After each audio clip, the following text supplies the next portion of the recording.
O Donald Trump se recolheu e se fechou em copas, praticamente depois de sua reeleição como presidente dos Estados Unidos. Ele não fala sobre assuntos palpitantes, por exemplo, como a questão da guerra da Ucrânia, a não ser que mande alguns recados dizendo que quer acabar com a guerra imediatamente. E sobre a Venezuela, não é outro grande gargalo para a política americana. Interpretou-se que ele, nomeando aqueles falcões como Marco Rubio como secretário de Estado, era um recado de que estaria propenso a adotar aquela opção militar de invasão, seja por tropas americanas ou por mercenários.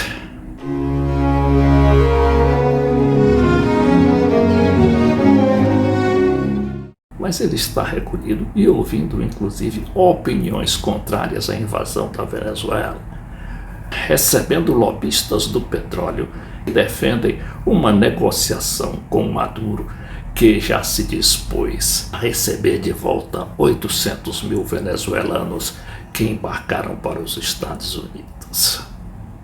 Enquanto isso, Trump fica concentrado em suas brincadeirinhas de mandar tweets, agora não mais pelo antigo Twitter ou pelo próprio X do amigo Elon Musk, mas pela sua própria, que ele fundou desde que saiu da presidência dos Estados Unidos em 2019. E aí ele vem com um Twitter, no caso, um Social Truth Post, dizendo: Social Truth é o nome nome pomposo da sua rede social, que ele tem como grande magnata, e até estaria concorrendo com o próprio Elon Musk e outras Big Techs. Trump faz ameaça à agenda de Lula, que quer driblar o dólar para o BRICS, diz o colunista Jamil Chad, da Folha e do UOL.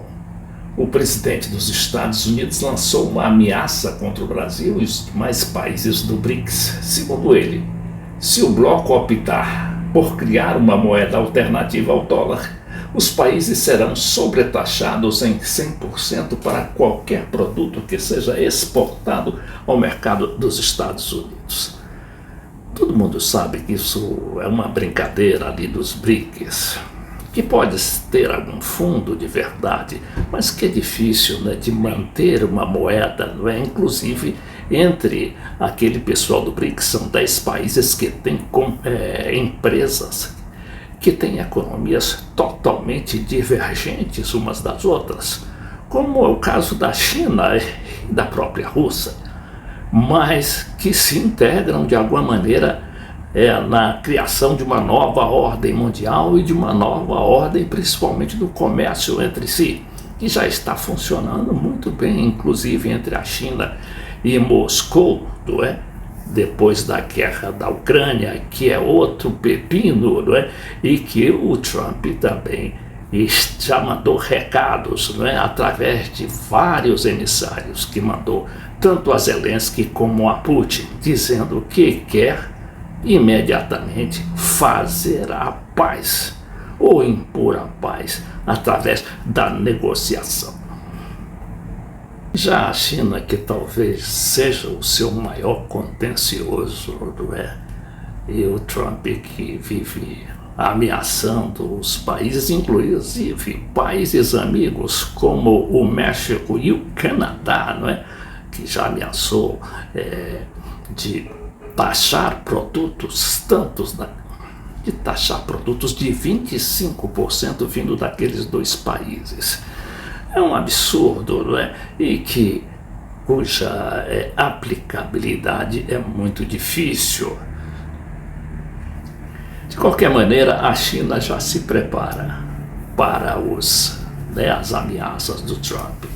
E aqui a gente vê no InfoMoney dizendo que a China tem um novo plano para enfrentar Trump: a guerra da cadeia de suprimentos. série de ataques a empresas americanas mostra como a China poderia tomar a iniciativa em uma nova guerra comercial. Esse aqui é um material que a Infomoney reproduz do New York Times. No mundo dos drones baratos, a Skydio era a grande esperança americana. Suas máquinas voadoras autônomas ofereciam às agências de defesa e polícia dos Estados Unidos uma alternativa aos fabricantes chineses, livres das preocupações de segurança ligados à dependência das cadeias de suprimentos chinesas.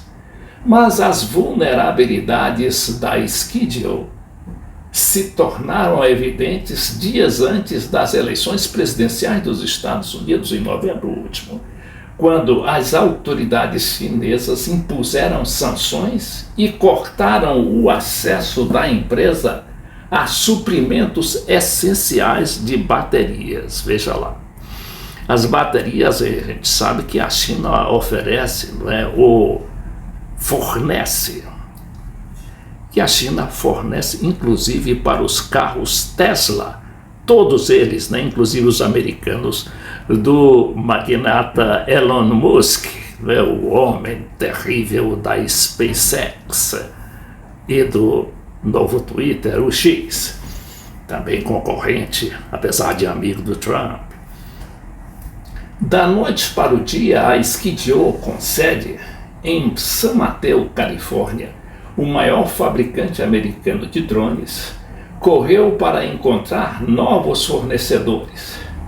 A mudança atrasou as entregas da Skydio para seus clientes, que incluem o Exército dos Estados Unidos. Imagine aí, o Exército dos Estados Unidos ficar sem esses drones, né, que são fundamentais para a sua defesa.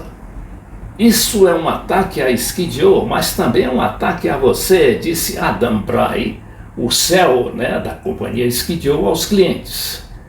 Por trás da medida estava a mensagem dos líderes da China para Donald Trump, que acabaria vencendo a eleição. Atinja-nos e nós revidaremos mais forte.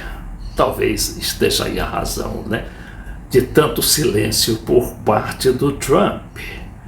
E voltando à questão da Venezuela, a gente teve recentemente a notícia dada pelo Wall Street Journal, que é lá o principal jornal financeiro dos Estados Unidos, dizendo que um industrial, ou mais precisamente um magnata, igual ao Trump e por isso o amigo dele, chamado Harry Sargent III, terceiro. Ele é dono da Global Oil.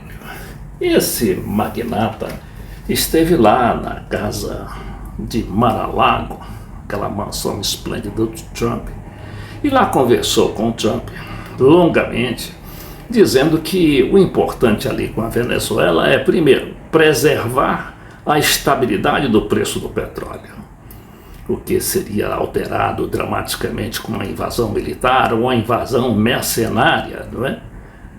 E também, não é, tem a questão muito delicada dos imigrantes. E esse magnata, que esteve várias vezes com Maduro, por sinal, a gente vai contar a história daqui a pouco, como é que ele encontrou o Maduro quando foi visitar Caracas. Esse magnata é dono de uma fábrica de asfalto, cujo fornecimento, cujo produto considerado mais importante do mundo é justamente o asfalto vindo do petróleo venezuelano. E ele acaba de atracar um navio ali, ele é também da Flórida, com 41 mil, salvo engano, barris de petróleo de asfalto lá fornecido pela Venezuela. Vejamos aqui essa história.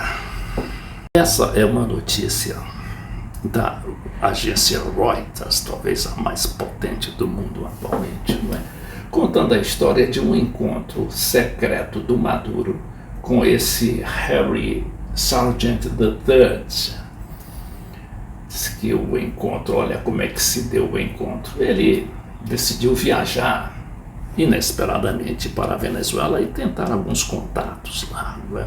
Para ver se facilitava aquela compra que ele estava querendo fazer de asfalto e de óleo, também petróleo, da Venezuela. A matéria diz aqui que o avião do Sargent, quando pousou no aeroporto de Maiquetía, lá na Venezuela, se surpreendeu com a acolhida de alguns soldados que vieram recepcioná-lo. Mas o que se seguiu, diz o empresário, foi um tratamento privilegiado, incluindo uma inesperada encontro no outro dia com o presidente socialista Nicolás Maduro.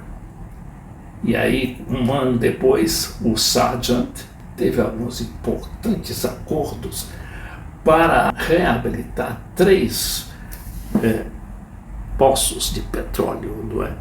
Que estavam ali paralisados por causa do bloqueio americano.